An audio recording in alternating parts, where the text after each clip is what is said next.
Asdiqa, salam alaikum, bonjour ou bonsoir les amis. J'espère que vous allez bien en ces moments tout particuliers. En tout cas, c'est ce que je vous souhaite et pour le meilleur. Bienvenue donc sur votre chaîne Bled Magharibia qui attend vos encouragements en la partageant autour de vous, auprès de vos connaissances et de les faire surtout abonner à la chaîne. Merci de nous recevoir une nouvelle fois chez vous et parmi vous. Cette 95e vidéo désormais qui vient vers vous pour vous proposer ce qui fait débat habituel, c'est-à-dire de ce qui fait discussion entre nous. Mais permettez-moi, chers amis, à l'occasion de la fête sacrée de Eid al-Adha, je vous souhaite à toutes et à tous une joyeuse fête et donc un Eid Mubarak Saïd lil Jami'. Et le CQFD de votre bled Magharibia se consacre aujourd'hui à cette mise au point, ou plutôt à cette mise au parfum Médine Pegasus, afin de lui donner une suite à feuilleton dont l'odorat est totalement moisi selon notre précédente séquence, à savoir la 94e. En effet, il en ressort dans ce Pegasus qui fait tant de bruit et ni le roi Mohamed VI, ni encore moins le président de la République française Emmanuel Macron n'ont été visés selon NSO lui-même. Et toujours dans cette même affaire, donc, de troublantes interrogations sont pourtant passées sous silence par les médias occidentaux. Et c'est pourquoi il nous est autorisé ici et maintenant d'étiqueter tout cela telle une fuite à la carte, puisque tel est le premier enseignement de cette liste des fameux 50 000 numéros ciblés par un logiciel de cybersurveillance.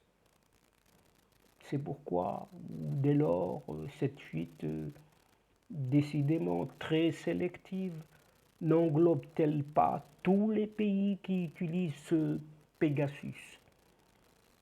Le groupe de 17 médias, majoritairement occidentaux, se garde bien de nous le dire, alors qu'en ce qui concerne les accusations d'espionnage, le Maroc condamne la malveillance d'une campagne médiatique complètement mensongère.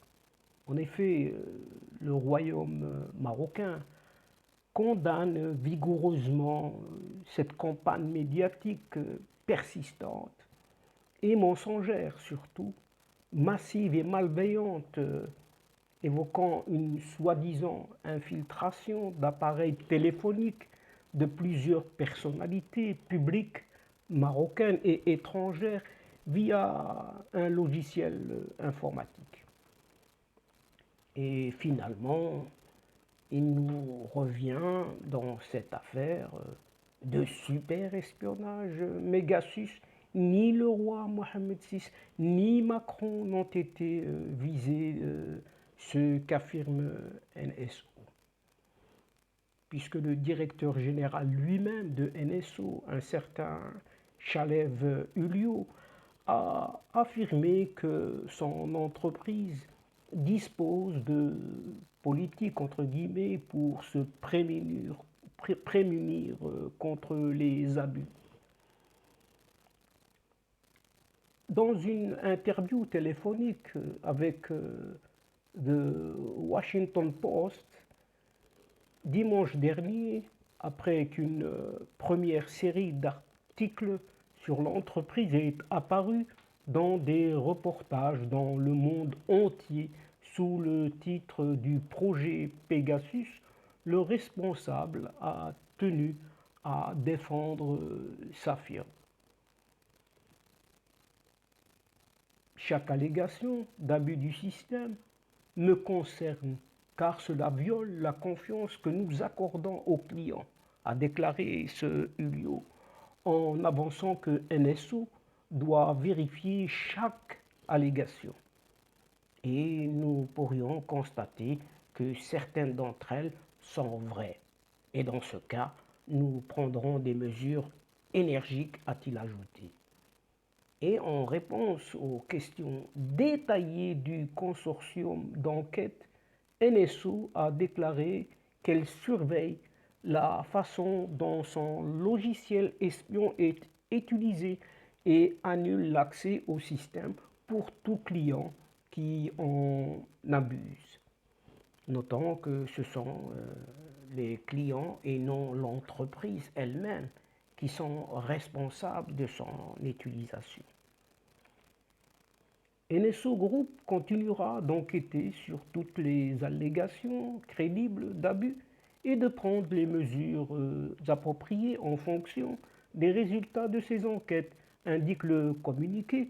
Et dans ce même communiqué distinct publié mardi, la firme israélienne a également déclaré qu'elle peut confirmer qu'au moins 3 noms cités dans l'enquête ne sont pas et n'ont jamais été des cibles ou sélectionnés comme cibles des clients du groupe NSO. Il s'agit du président français Emmanuel Macron et du roi Mohamed VI, ainsi qu'un certain Tedros Ghebreyesus, directeur général de l'OMS, l'Organisation mondiale de la santé. De plus, tous les fonctionnaires ou diplomates français et belges mentionnés dans la liste ne sont pas et n'ont jamais été des cibles de Pegasus, a ajouté la société. NSO a expliqué que la liste divulguée de 50 000 numéros n'est pas une liste de numéros sélectionnés pour la surveillance à l'aide de Pegasus. Il s'agit d'une liste de numéros que n'importe qui peut rechercher sur un système open source pour des raisons autres que la surveillance à l'aide de Pegasus. Et le fait qu'un numéro apparaisse sur cette liste n'indique en aucun cas si ce numéro a été sélectionné pour la surveillance à l'aide de Pegasus, précisant encore. Et c'est ainsi que dans cette même affaire Pegasus, que de troublantes interrogations sont restées sous silence, un silence radio, alors que la tempête médiatique soulevée par l'affaire du logiciel de cyberespionnage entraîne bien des questionnements. Le consortium de 17 médias de renom tout de même à l'origine de la publication de ce qui entend être un scandale planétaire nous apprend qu'une quarantaine de pays ont acquis ce fameux logiciel espion fabriqué par l'entreprise israélienne NSO. Pourtant, seulement 11 pays, dont le Maroc, sont cités. Et si l'on exempte Israël, le pays producteur donc, qui sont alors les 29 autres États, au moins qui utilisent ce Pegasus. Pourquoi donc cette impasse de nommément les citer? Et pourquoi donc n'avoir pas mené d'investigation pour les identifier? Pire encore, on nous apprend qu'une liste de 50 000 numéros a fuité de chez NSO et s'est retrouvée sous les yeux des membres de l'organisation Forbidden Stories, Histoire interdite. Ceux-ci sont en charge de coordonné avec l'appui de cette ONG Amnesty International la transmission de ce qui se veut être des informations en direction des journalistes du groupe de 17 médias. Parties prenantes dans cette affaire, leurs investigations ne se limitent pourtant en fait qu'à l'identification des propriétaires des numéros qui leur ont été transmis.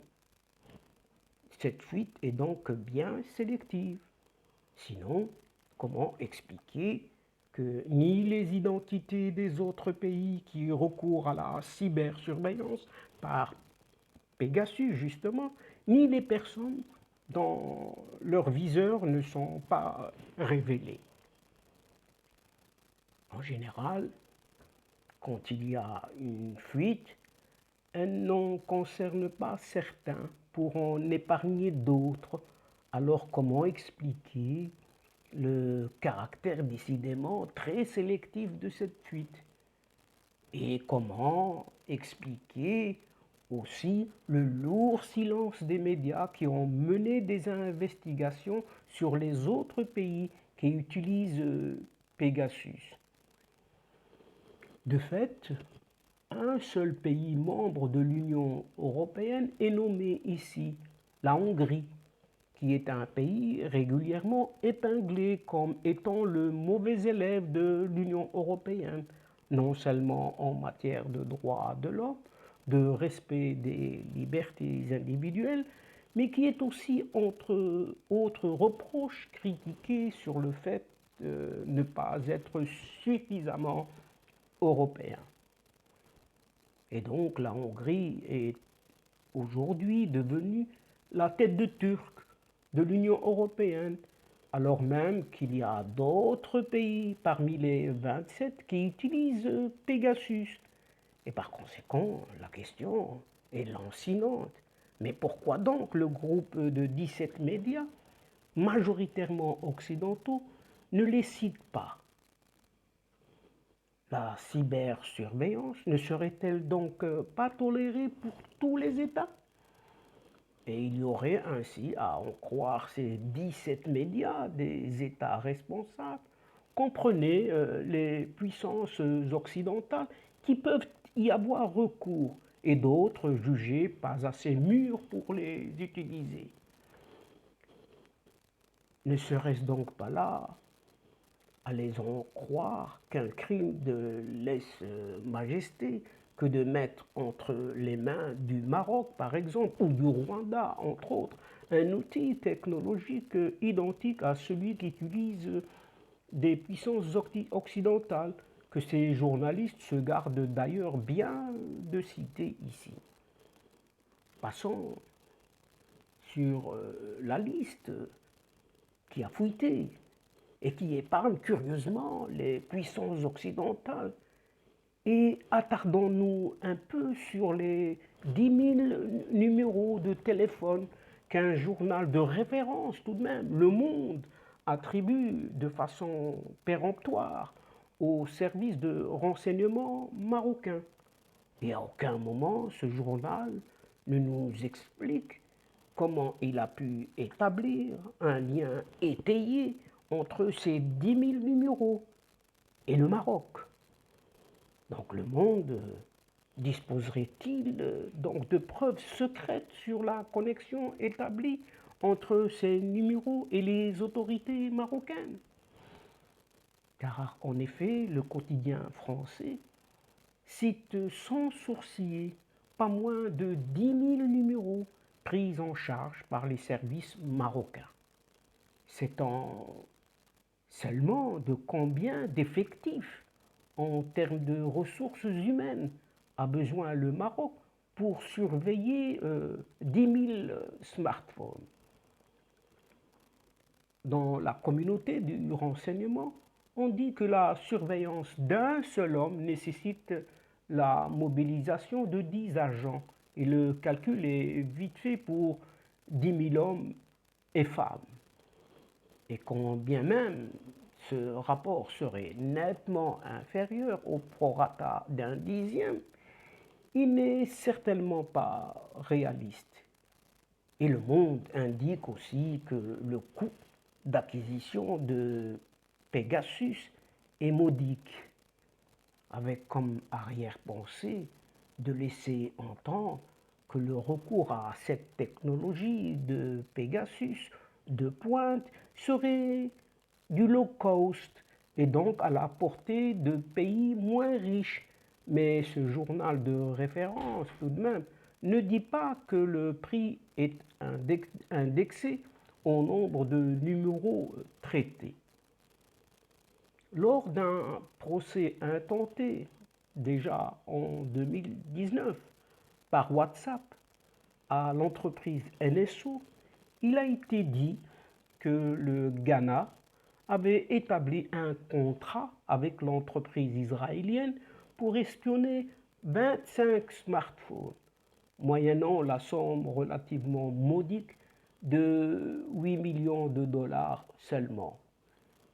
Même si NSO fait des ristournes et des gestes commerciaux substantiels en fonction du volume de numéros acquis, il n'est donc pas réaliste de penser que le Maroc puisse acquérir la surveillance de 10 000 smartphones si l'on prend comme référence le coût mentionné dans le contrat établi par le Ghana et NSO, qui avait été révélé dans le cadre de ce procès. Autre élément troublant dans les révélations du groupe de 17 médias, très majoritairement occidentaux, le roi Mohamed VI aurait été surveillé par ses propres services. N'est-ce pas bizarre?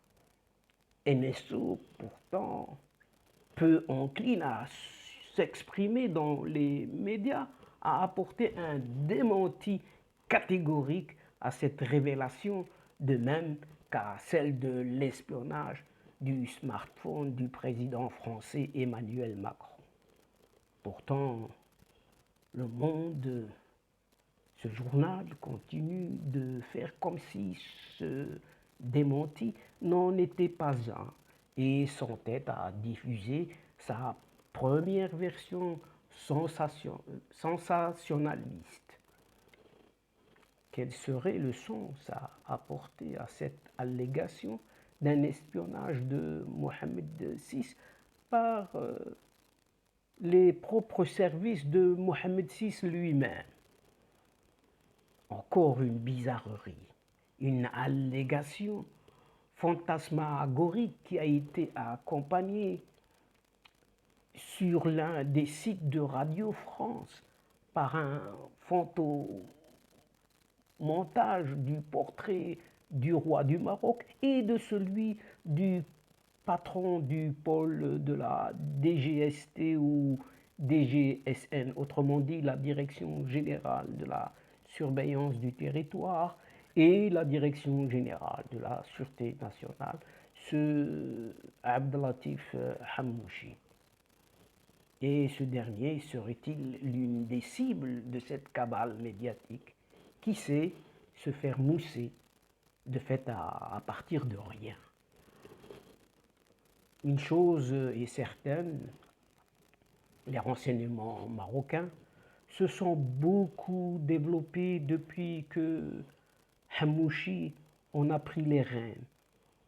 Ces services de renseignement dérangent visiblement aujourd'hui au point que certains oublient que l'efficacité de cette institution n'est pas liée à un seul homme. La rapidité avec laquelle ces mêmes services ont dévoilé le transfert, la ville et l'adresse où a été admis secrètement le chef du Polisario, un certain Brahim Ghali, ou plutôt Mohamed Ben Batoche, n'a vraiment pas été du goût de tous. Pourtant, les services marocains coopèrent avec nombre de pays occidentaux et partagent avec eux des renseignements qui sauvent des vies. Le renseignement marocain repose sur l'élément humain et non sur la technologie seulement. Et pour comprendre la nature complexe des réseaux qui rendent efficaces ces services de renseignement, il, se, il suffit de se remémorer un exemple très parlant qui a eu lieu à Casablanca. En effet, dans un four public, vieille tradition des quartiers du Maroc, où l'on va faire cuire son pain, le préposé au four avait remarqué que l'un de ses clients, qui avait l'habitude de lui apporter quotidiennement 2 pains, avait doublé sa consommation depuis une semaine. Interloqué par ce soudain changement dans les habitudes alimentaires de son client, le boulanger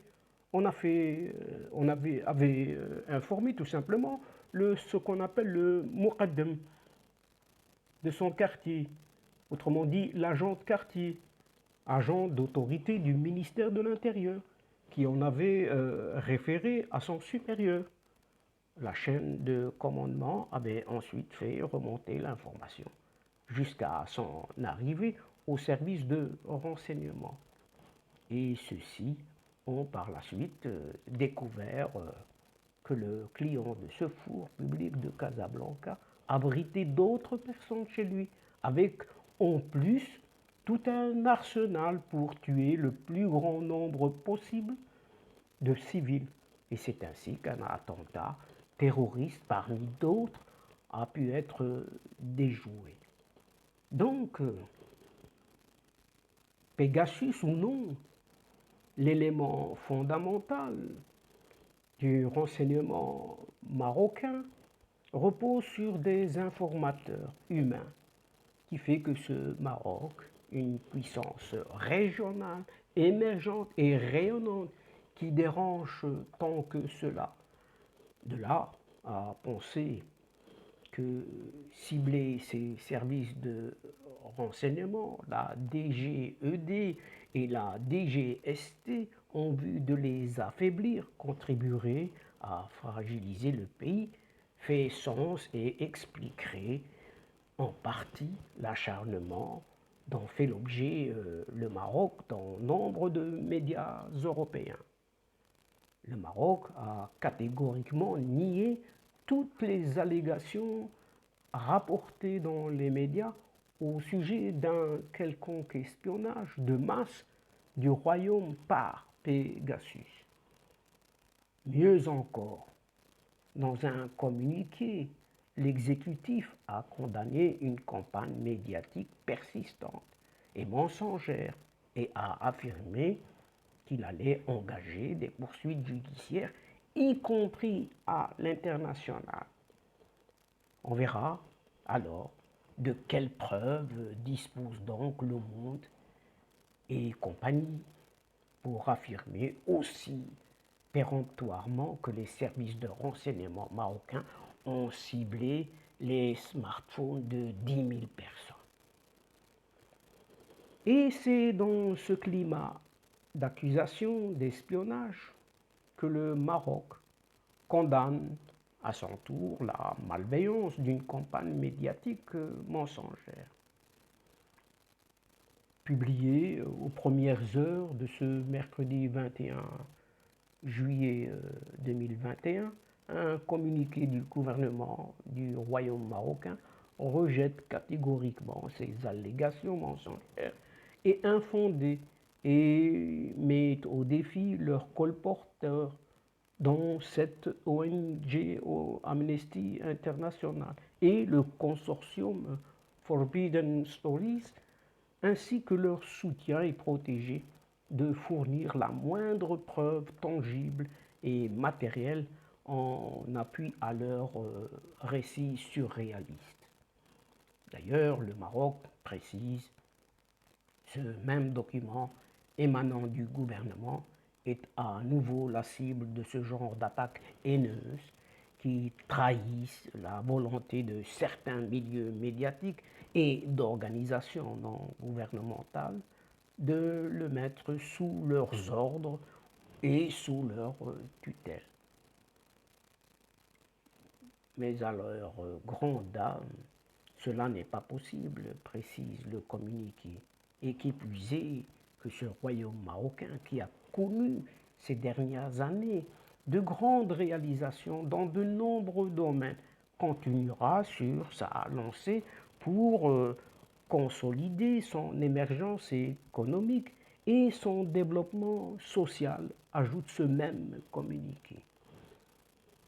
Fort de son bon droit et convaincu du bien fondé de sa position, le royaume marocain optera pour des démarches judiciaires au Maroc et à l'international à l'encontre de toute partie reprenant à son compte ces allégations fallacieuses, conclut le communiqué du gouvernement.